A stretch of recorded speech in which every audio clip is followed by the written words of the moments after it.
Et bonjour à vous mes amis, on se retrouve aujourd'hui avec Maynard pour un petit deck du Bastion. Alors pourquoi le Bastion? Bah parce que ça fait un moment, j'ai l'impression que je vous ai présenté, c'est parce que vous m'avez engrainé ça, je me suis laissé faire. Je vous ai présenté pas mal de decks de l'Inferno, et pourtant l'Inferno c'est pas ma main, hein. Je le joue pas mal, hein. Je le joue beaucoup moi-même, mais c'est pas ma main race. Et je l'ai fait parce que vous m'en demandé beaucoup, mais je pense que là on a vraiment pas mal de decks Inferno qui sont proposés sur la chaîne. Donc là il serait vraiment temps que je m'attaque notamment au Sanctuaire Inferno, je pense qu'on est vraiment bien. Là pour un petit peu rééquilibrer la balance, je vais me pencher plus sérieusement sur le Bastion et sur la Nécropole. Le prochain deck sera un Nécropole, hein, c'est sûr et certain. J'en ai un en tête déjà quand je vous ai fait la dernière vidéo, pour ceux qui l'ont regardé jusqu'au bout, j'en parlais rapidement. J'ai quelque chose en tête sur la Nécropole que j'essaye de faire depuis un petit moment. Pour l'instant c'est pas encore assez abouti pour moi, hein. J'ai fait plusieurs tests, c'est pas encore parfait. Donc là celui que je vous présente il est vraiment très très bon, hein. J'ai testé plein de fois, il est vraiment excellent. C'est un deck qui est utilisé, il est pas tout à fait pareil, mais le premier mondial, le premier joueur mondial de Duel of Champions utilise une variante de ce deck pour farmer ses PO, pour farmer ses tournois jackpot. Donc il utilise Krag Hack en main 2, en deuxième main. Et il a d'excellents résultats avec, hein. Vous vous doutez bien que s'il l'a choisi, c'est que Kragat a un potentiel énorme. Je vais vous le présenter aujourd'hui. Kragat est un héros qui n'est pas du tout équilibré comparé à ce que j'aime choisir d'habitude. C'est un héros très orienté créature, comme vous pouvez le voir, puisqu'il n'a que 2 points en force d'invocation et aucun point en magie ni en destinée. Et il n'a qu'une magie. Bon, la magie est rarement utilisée avec Kragat, hein. Il y a quelques decks qui ont déjà été tentés en ligue. En haut niveau avec comment il s'appelle, le bouclier de pierre, mais ça n'a rien donné de vraiment. On trouve pas de solution pour utiliser Kragak avec la magie, c'est pas vraiment fait comparé à l'utilisation basique et simple et directe qu'on nous propose avec Kragak. Il y a vraiment pas photo. Donc Kragak, je le rappelle, est un héros du Bastion, mais qui en fait est le héros de la faction neutre, puisque grâce à ce pouvoir, jusqu'à la fin du tour, les créatures neutres vous coûtent 1 de moins. Vous allez voir qu'en pratique, un point seulement, un point en moins, c'est énorme, énorme, énorme. Ça permet de rusher l'adversaire, de spammer la board à une vitesse effrénée, et l'adversaire sera très rapidement débordé. Alors quand est-ce que l'adversaire peut vous contrer avec ce deck? Eh bien quand il a énormément d'AE, et des AE pas chers. Il faut qu'il ait des AE bas niveau pour pouvoir vous contrer, parce que même s'il a des AE, ce qui est le cas de la plupart des AE late game, il a des AE chers, il n'aura pas le temps de vous contrer. Quand il les sortira au 4-5e tour, voire 6e tour, vous serez déjà trop devant, vous aurez pris trop d'avance. Avec un monde mort pas, vous allez le finir. Et voilà. Donc ce que je vous disais, on met pas trop pourtant, on ne met surtout pas, on s'emballe pas. Les créatures neutres sont évidemment très utiles puisqu'elles se marient très bien avec le pouvoir de Kragak, mais on ne met pas que ça, surtout pas. Pourquoi? Parce qu'elles sont plus faibles que les créatures normales pour la plupart, ou alors elles ont une utilisation très spécifique. Comme ici l'assassin noir, vous, vous doutez bien que ça ne s'utilise pas dans tous les decks. Comme ici le monde mort Pao, une utilisation très très spécifique. Enfin voilà. C'est pas des cartes qu'on va non plus utiliser à tir larigot dans tous les sens comme des fous. Donc on en met quelques-unes, mais il faut garder des proportions stables. Moi comme proportion, j'ai à peu près voulu 2 tiers de créatures du Bastion et 1 tiers de créatures neutres. Et comme ça, c'est très équilibré, ça permet déjà de profiter énormément du pouvoir de Kragak. Il y a un autre point à prendre en compte à propos de cette idée. Si vous mettez que des créatures neutres, bon, vous allez profiter à fond du pouvoir du héros, mais il y a bien un moment où va falloir augmenter ça, hein, parce qu'on va monter jusqu'à 4 avec ce deck, ça va se jouer en 4-1-1. Je vais mettre un point de magie, mais pas pour utiliser de la magie comme prérequis pour invoquer Zephyria, chasseresse des vents, donc celle-ci. Et ce petit point, ces deux petits points, il y aura un point en destinée en fortune qui va nous permettre d'achever l'adversaire, hein. Mais ah là là, c'est embêtant, c'est assez dommage. Il faut que je me mette en... Mais je le suis normalement, mais les gens ils me whisper quand même. Hop, on va mettre ça, comme ça ils comprendront que je suis en train de caster. Désolé les amis, je vous reprends après, c'est promis. Et donc je vous disais, si on vide trop rapidement notre main en utilisant trop le pouvoir de Kragak, et bien on va manquer de cartes tout simplement. Donc ça ne sert à rien de mettre que des créatures neutres qui vont vraiment être cheap, vraiment être pas chères. Puisque si on ne fait que ça, on va vider notre main et on se mettra en difficulté nous-mêmes. Donc aucune utilité. Alors qu'est-ce qu'on a? Bah ici vous connaissez, hein, tout ça ce sont des cartes que vous connaissez. Je vais rapidement vous présenter évidemment les plus utiles. L'assassin noir, hein, vous en doutez bien, qui a totalement sa place dans ce deck. Il en faut 4.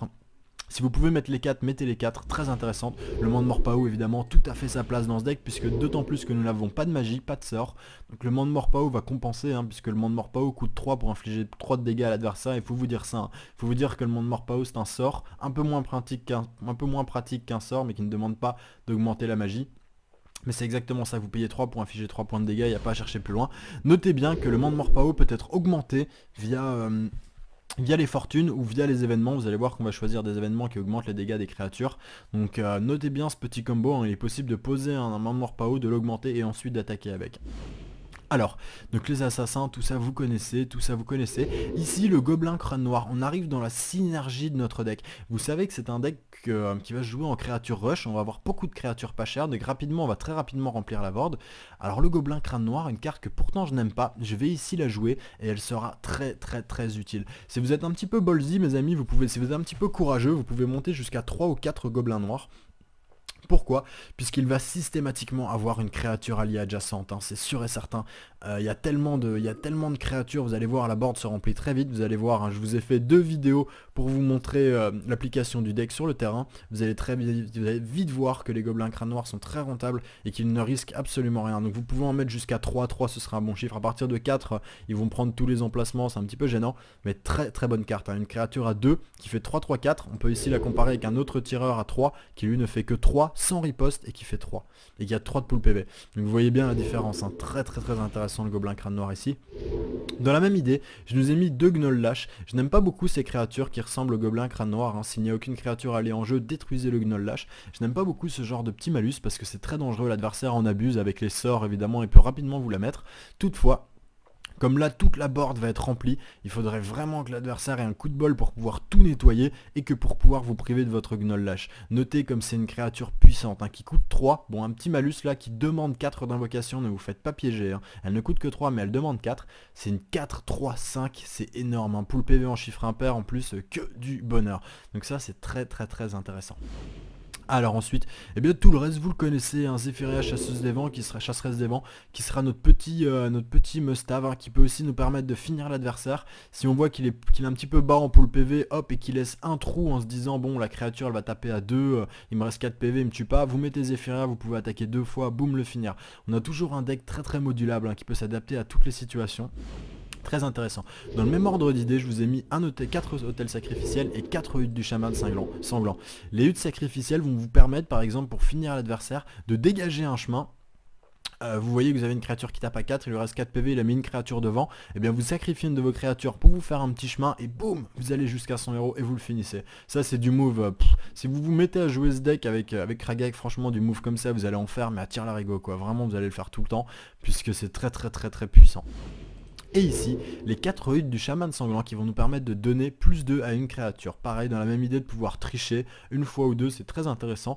Notez quand même une chose avec cette carte, elle est two-side, elle peut vous punir. Ne l'utilisez qu'en extrême recours, que quand vraiment vous en avez besoin, vous ne pouvez pas faire autrement, sinon vous allez vraiment être dominé.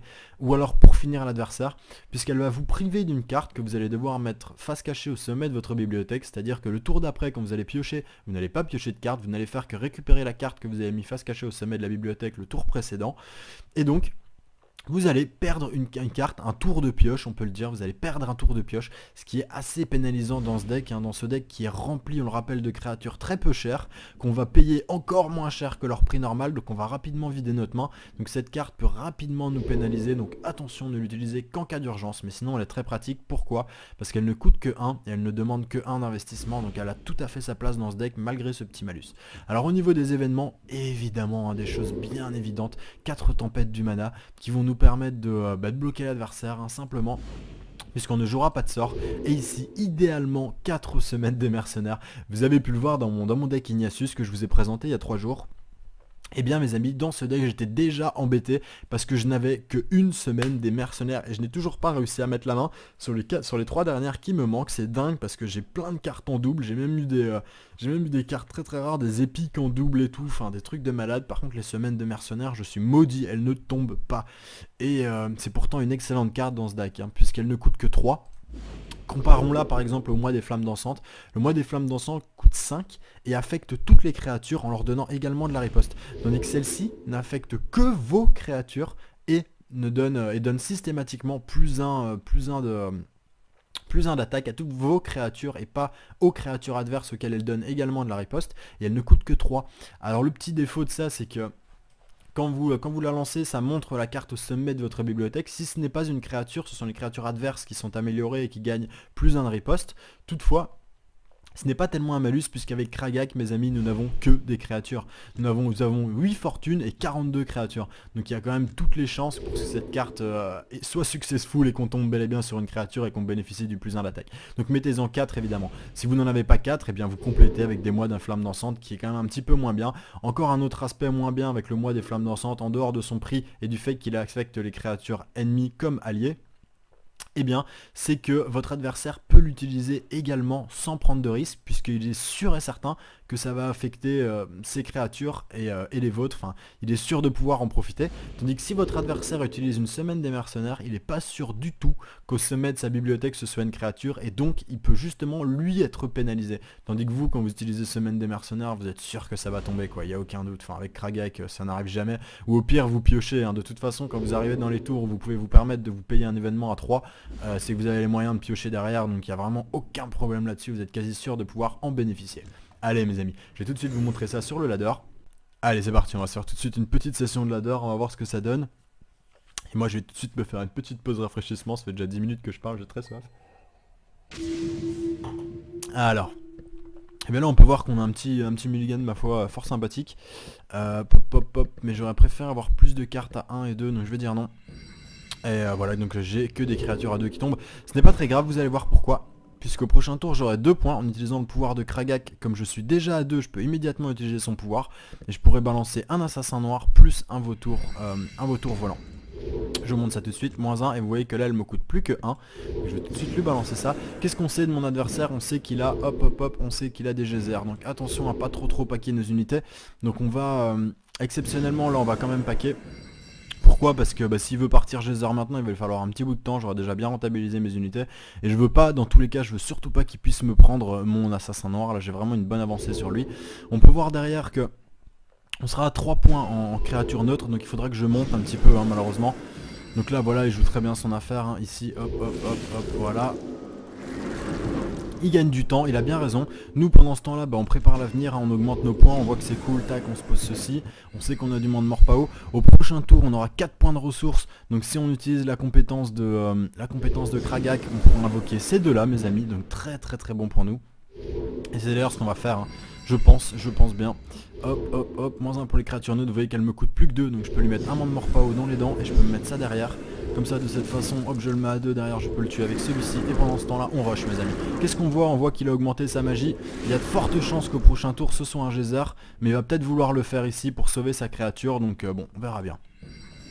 De toute façon là j'ai tellement de créatures sur Kragak que si je peux pas commencer à dispatcher, de toute façon elles seront forcément paquées à un moment ou à un autre. Donc s'il veut me faire un geyser il va réussir à le passer, hein, ça c'est sûr. Voilà donc là il a joué son coup très bien. Sauf que là il va se la prendre, hein, il va se la prendre totalement. Donc plutôt cool. Allez dépêche mon ami, allez hop, on se dépêche. Là au prochain tour je pense que je vais lui faire un petit +1. Donc là il tank, hein, il gagne du temps, très bien via lui. Là c'est un petit peu gênant, si je fais ça 3-3, ouais c'est bon. On va s'invoquer ces deux là mes amis, hop. Puisque là on peut voir que je vais pas manquer de créatures. Là il fait un peu le malin, c'est un peu gênant. Qu'est-ce que je pourrais lui invoquer? Est-ce que je pourrais lui invoquer ceci? Là il peut pas me le prendre, là il peut pas me le prendre. Ah je peux peut-être balancer ça.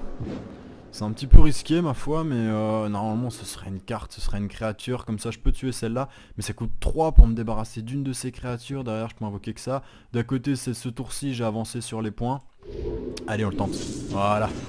Hop, donc on se le fait peinard tranquillement. Et là bon on voit qu'on a l'occasion de dispatcher, hein, on va pas se priver de dispatcher un petit peu. Vous voyez hein, la carte semaine des mercenaires qui se marie très bien avec Kragak, mon adversaire qui est complètement dépassé, un gros chacal qui s'appelle. Mais il est en train de se faire, chacaliser la face là, c'est fini pour lui. Donc voilà, donc là il casse un peu les balls. Ce qui va se prendre c'est un petit tir derrière, un petit sacrifice ou enfin tac. Donc là bah ouais mon gars t'es désespéré en fait, hein. Il va me prendre cette unité là, hein. C'est pas très grave, mais moi je vais surtout utiliser ça. Ce qui va me permettre de lui faire, de le finir je pense. Et ouais mon gars, et ouais faut surveiller les events, ça t'apprendra. Donc vous voyez le petit deck Kragak qui est d'une efficacité redoutable, hein. J'ai no match mon adversaire, il n'y a vraiment pas eu de compétition. Il n'y a vraiment pas vraiment eu de combat, hein, qu'on se le dise bien, ça a commencé, ça s'est terminé immédiatement. Je vais vous refaire une petite game pour vous remontrer un petit peu de gameplay, hein, parce que là c'était quand même un petit peu court. De toute façon c'est Kragak, c'est comme ça, c'est jamais très rapide, hein, c'est jamais très long. Soit vous le battez directement, soit ça arrive tour 8 et là vous avez perdu quoi. Allez, c'est reparti, on va se refaire tout de suite une petite game, mes amis. On y va, on envoie. Je vais essayer de vous montrer une deuxième game qui sera un petit peu plus longue. Parce que, bon, bah, forcément, malheureusement, avec nos petits pères Kragak, ça dure vraiment pas très longtemps. Donc, bah, ça drop, hein. Là, c'est pareil, ça va dropper contre Sandalphon. Là, on peut voir que je suis très bien, je ne commence pas. Donc, au premier tour, j'invoquerai ces deux-là. Donc, j'ai une très bonne main de départ. Donc, évidemment, je vais dire oui. Plus derrière, c'est pas des créatures dégueu. J'ai une petite fortune, c'est cool, c'est assez équilibré. Donc là on va directement utiliser le pouvoir de notre héros. Là il va nous balancer ses premiers casters, hein, puisqu'aujourd'hui avec Sandalphon tout le monde joue, il les a pas en main. Donc il a pas dû avoir de réussite sur ce coup là. Puisqu'aujourd'hui avec Sandalphon forcément tout le monde joue systématiquement les casters. Donc là bah, pareil, je mets mes unités sur une même ligne. On se méfie, Sandalphon maîtrise la magie de l'eau. Donc il peut nous faire une AE. Mais de toute façon ce sera des geysers, ce sera pas l'AE de l'air, ce sera forcément le geyser, parce que tout le monde joue geyser maintenant, c'est bien meilleur que le reste. Là, très bonne affaire de mon adversaire, puisqu'il sait qu'il peut me prendre une de mes créatures. Ouais, moi je pense que je vais me la jouer comme ça, il va être bien déçu.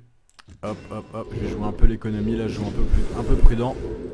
Donc, toi tu peux rester là mon ami, voilà, comme ceci. Et toi tu es mort, comme ça personne ne mord et je me débarrasse d'une très bonne créature à lui, et voilà. Et comme ça en plus j'ai espacé mes unités, donc on peut voir qu'il a déjà monté à 2 de magie, hein, ce petit filou, il croit que je l'ai pas vu, mais voilà, donc il utilise un excellent sort sur un tour 2 à moi, il utilise une carte tour 3, donc pas mal du tout. Bon par contre il sait ce que je joue, hein, donc il est en train d'essayer de me péter mon rush, hein, très clairement. Là j'ai plus de créatures neutres, donc je peux pas profiter du bonus de mon héros, c'est bien dommage. Donc, je vais mettre ceci comme ceci. Et je vais également mettre... Ah c'est dommage là, j'aurais aimé pouvoir poser le dernier là. Mais je vais également mettre... Qu'est-ce que je crains le plus ouais, le geyser ça peut faire mal. Je vais mettre celle-là, pourquoi? Parce que s'il me fait un geyser comme ça, il me tuera pas ces deux-là et je garderai ça, il pourrait m'en tuer qu'une s'il me fait un geyser. Tandis que si je mets notre ami... On va augmenter le dernier point, comme ça c'est fait. Si je mets notre ami ici et que je le mettais là et qu'il me posait le geyser là, il me tuait les deux et celui-là disparaissait à cause de la disparition de ses alliés adjacents. Donc comme je vous l'ai dit, c'était un geyser, j'ai bien fait de faire ça. Un adversaire ultra prévisible, hein. J'irai pas jusqu'à dire ultra mauvais, mais c'était d'une évidence flagrante. Là on peut voir malheureusement que je ne peux toujours pas jouer...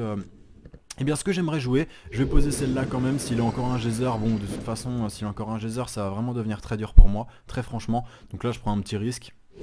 Et il va encore un geyser. Donc la magie qui est toujours autant omniprésente dans Duel of Champions, c'est super, formidable.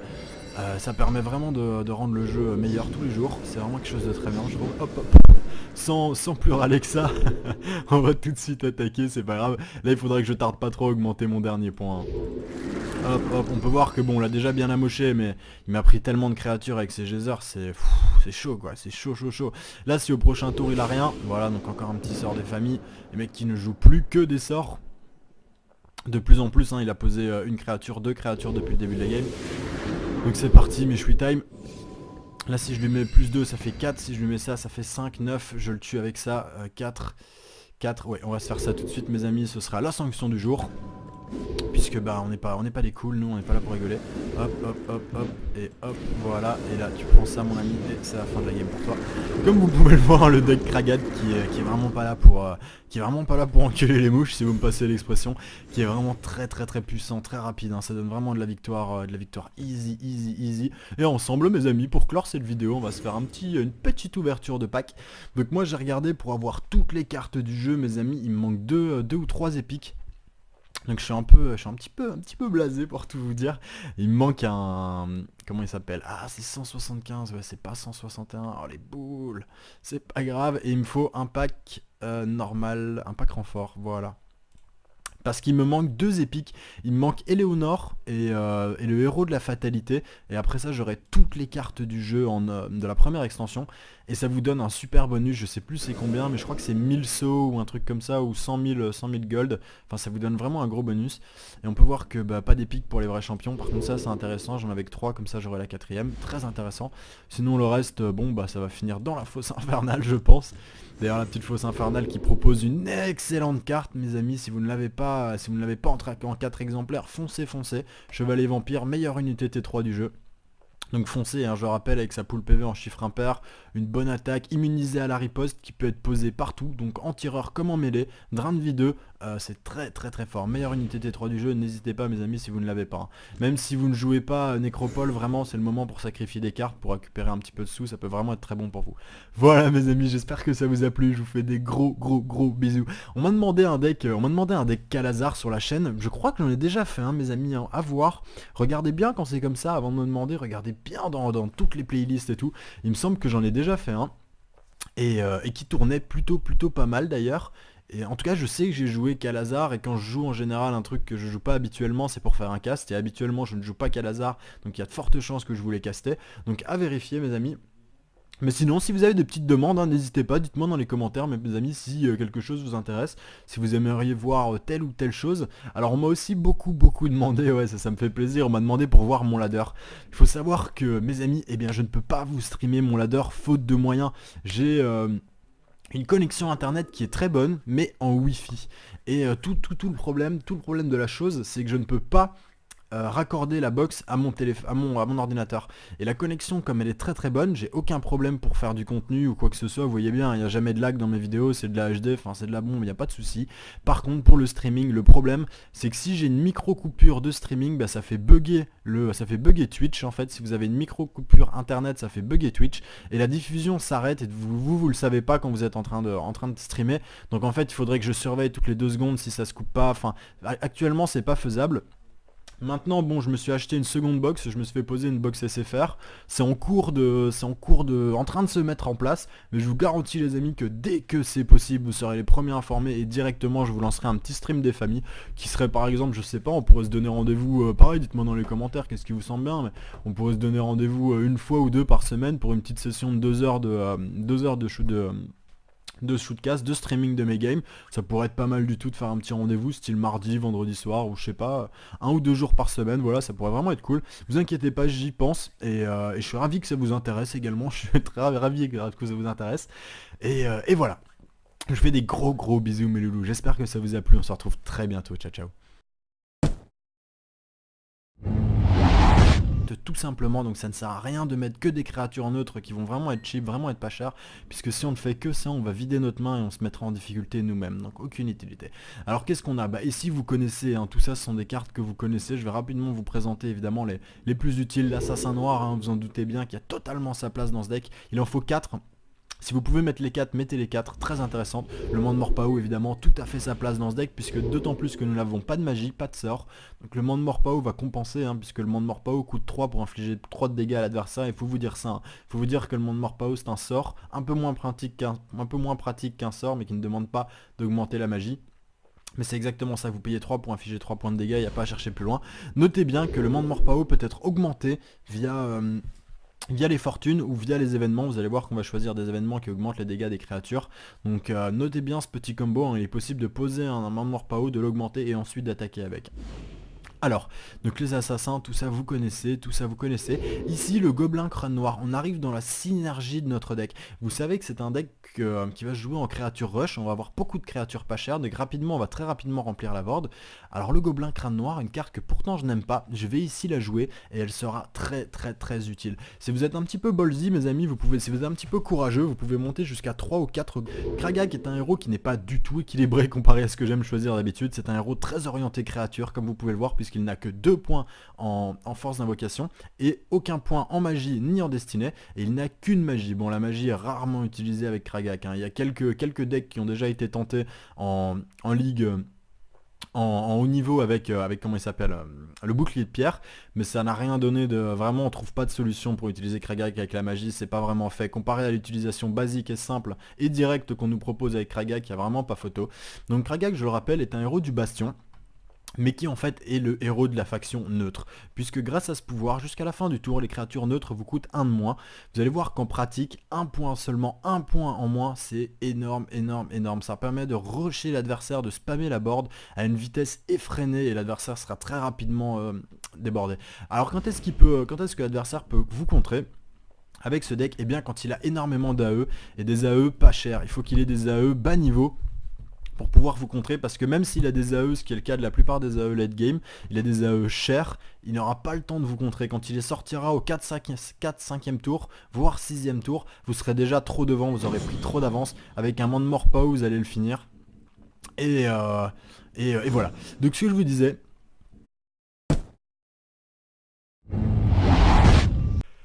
et bonjour à vous mes amis, on se retrouve aujourd'hui avec Maynard pour un petit deck du Bastion. Alors pourquoi le Bastion? Bah parce que ça fait un moment, j'ai l'impression que je vous ai présenté, c'est parce que vous m'avez engrainé ça, je me suis laissé faire. Je vous ai présenté pas mal de decks de l'Inferno, et pourtant l'Inferno c'est pas ma main, hein. Je le joue pas mal, hein. Je le joue beaucoup moi-même, mais c'est pas ma main race. Et je l'ai fait parce que vous m'en demandé beaucoup, mais je pense que là on a vraiment pas mal de decks Inferno qui sont proposés sur la chaîne. Donc là il serait vraiment temps que je m'attaque notamment au Sanctuaire Inferno, je pense qu'on est vraiment bien. Là pour un petit peu rééquilibrer la balance, je vais me pencher plus sérieusement sur le Bastion et sur la Nécropole. Le prochain deck sera un Nécropole, hein, c'est sûr et certain. J'en ai un en tête déjà quand je vous ai fait la dernière vidéo, pour ceux qui l'ont regardé jusqu'au bout, j'en parlais rapidement. J'ai quelque chose en tête sur la Nécropole que j'essaye de faire depuis un petit moment. Pour l'instant c'est pas encore assez abouti pour moi, hein. J'ai fait plusieurs tests, c'est pas encore parfait. Donc là celui que je vous présente il est vraiment très très bon, j'ai testé plein de fois, il est vraiment excellent. C'est un deck qui est utilisé, il n'est pas tout à fait pareil, mais le premier mondial, le premier joueur mondial de Duel of Champions utilise une variante de ce deck pour farmer ses PO, pour farmer ses tournois jackpot. Donc il utilise Krag Hack en main 2, en deuxième main. Et il a d'excellents résultats avec, hein. Vous vous doutez bien que s'il l'a choisi, c'est que Kragat a un potentiel énorme. Je vais vous le présenter aujourd'hui. On met pas trop pourtant, on ne met surtout pas, on s'emballe pas. Les créatures neutres sont évidemment très utiles puisqu'elles se marient très bien avec le pouvoir de Kragak, mais on ne met pas que ça, surtout pas. Pourquoi? Parce qu'elles sont plus faibles que les créatures normales pour la plupart, ou alors elles ont une utilisation très spécifique. Comme ici l'assassin noir, vous, vous doutez bien que ça ne s'utilise pas dans tous les decks. Comme ici le monde Morpao, une utilisation très spécifique. Enfin voilà. C'est pas des cartes qu'on va non plus utiliser à tire-larigot dans tous les sens comme des fous. Donc on en met quelques-unes, mais il faut garder des proportions stables. Moi comme proportion j'ai à peu près voulu 2 tiers de créatures du bastion et 1 tiers de créatures neutres. Et comme ça c'est très équilibré, ça permet déjà de profiter énormément du pouvoir de Kragak. Il y a un autre point à prendre en compte à propos de cette idée. Si vous mettez que des créatures neutres, bon, vous allez profiter à fond du pouvoir du héros, mais il y a bien un moment où va falloir augmenter ça, hein, parce qu'on va monter jusqu'à 4 avec ce deck, ça va se jouer en 4-1-1. Je vais mettre un point de magie, mais pas pour utiliser de la magie comme prérequis pour invoquer Zephyria, chasseresse des vents, donc celle-ci. Et ce petit point, ces deux petits points, il y aura un point destiné en fortune qui va nous permettre d'achever l'adversaire, hein. Mais ah là là, c'est embêtant ça, c'est dommage, il faut que je me mette en... Mais je le suis normalement, mais les gens ils me whisper quand même. Hop, on va mettre ça comme ça ils comprendront que je suis en train de caster. Désolé les amis, je vous reprends après, c'est promis. Et donc je vous disais, si on vide trop rapidement notre main en utilisant trop le pouvoir de Kragak, et bien on va manquer de cartes Gobelin Noir. Pourquoi? Puisqu'il va systématiquement avoir une créature alliée adjacente, hein, c'est sûr et certain. Il y a tellement de créatures, vous allez voir, la board se remplit très vite, vous allez voir, hein, je vous ai fait 2 vidéos pour vous montrer l'application du deck sur le terrain. Vous allez vite voir que les gobelins crâne noir sont très rentables et qu'ils ne risquent absolument rien. Donc vous pouvez en mettre jusqu'à 3, ce sera un bon chiffre. À partir de 4, ils vont prendre tous les emplacements, c'est un petit peu gênant, mais très bonne carte, hein. Une créature à 2 qui fait 3-3-4, on peut ici la comparer avec un autre tireur à 3 qui lui ne fait que 3 sans riposte et qui fait 3 et qui a 3 de pool PV. Donc vous voyez bien la différence, hein. Très intéressant le gobelin crâne noir ici.